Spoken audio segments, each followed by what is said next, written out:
তাহলে জিহাদ হচ্ছে আল্লাহ পাকের ফরজ বিধান, এইটাকে অস্বীকার করা যাবে না। তবে হ্যাঁ, প্রশ্ন আসে যে বাংলাদেশে জিহাদ ফরজ কিনা। এক কথায় বলি, বাংলাদেশে জিহাদ ফরজ না। বাংলাদেশে জিহাদ ফরজ না। তো বাংলাদেশে যদি জিহাদ ফরজ না হয়, তাই বলে কি এটা আলোচনা করা যাবে না? আলোচনা করতে হবে। সম্মানিত ভাইরা, বাংলাদেশ হচ্ছে দারুল আমান। দারুল আমানে জিহাদ করা কি ফরজ না? কারণ দারুল আমানে আপনি নামাজ পড়লে আপনাকে তো বাধা দেওয়া হয় না, আপনি রোজা রাখলে তো বাধা দেওয়া হয় না, আপনি দিন পালন করলে তো বাধা দেওয়া হয় না।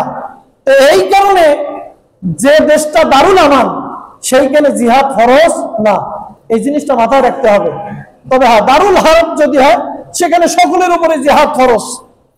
দারুল হারব, যেহেতু বাংলাদেশ আমাদের, এটা দারুল হারবও না, দারুল ইসলামও না। দারুল হারব এবং দারুল ইসলামের মাঝামাঝি, দারুল আমান। বুঝতে পারছেন? এখানে জিহাদ ফরজ না। আমাদের দেশে কিছু জঙ্গি গোষ্ঠী বের হয়েছে, যারা কোরআন হাদিসের বিভিন্ন অপব্যাখ্যা দিয়া মুসলমানদেরকে কুফরি তকমা দেয়। দেয় কি দেয় না?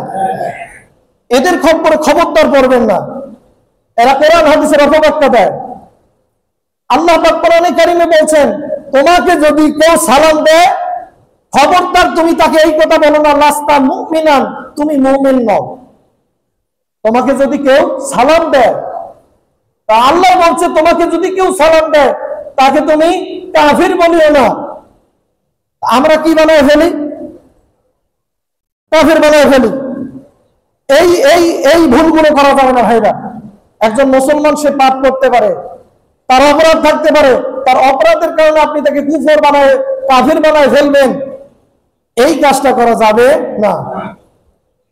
দেখেন, আমাদের মাযহাবে, হানাফি মাযহাবে, আল্লামা মোল্লা আলী কারি রহমতুল্লাহ আলাইহি, তিনি একটা কথা বলছেন যে কারো ব্যাপারে যদি 99% সন্দেহ পোষণ হয় কোন বিষয়ে কুফরির, আর 1% না হয়, ভালো করে খেয়াল করেন মুসলমান, 1% যদি সন্দেহ না হয়, 99% হয়, আল্লামা মোল্লা আলী কারি রহমতুল্লাহ আলাইহি বলেন, তাহলে মুফতিদের উচিত হবে না, কাজীদের উচিত হবে না ওই ব্যক্তির ব্যাপারে কুফরি ফতোয়া দেওয়া।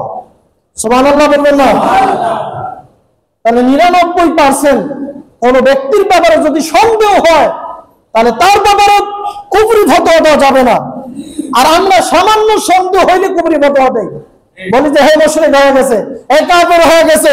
একজনে একটা সুন্নত পালন করে, ও মন মতো সুন্নত পালন করে না বিধায় এই কারণে ফতোয়া দেয় হে কাফের হয়ে গেছে। আছে না কিছু? হ্যাঁ, সুন্নগুটি মৌলবী আছে, ফতোয়া দেয়, কথায় কথায় কুফরি ফতোয়া দেয়। ভাইরা আমার, কোন মুসলমানকে কুফরি ফতোয়া দেওয়া যাবে না। তাহলে জিহাদ হচ্ছে আল্লাহ পাকের কাছে উত্তম আমল। জিহাদ কি আমল? উত্তম।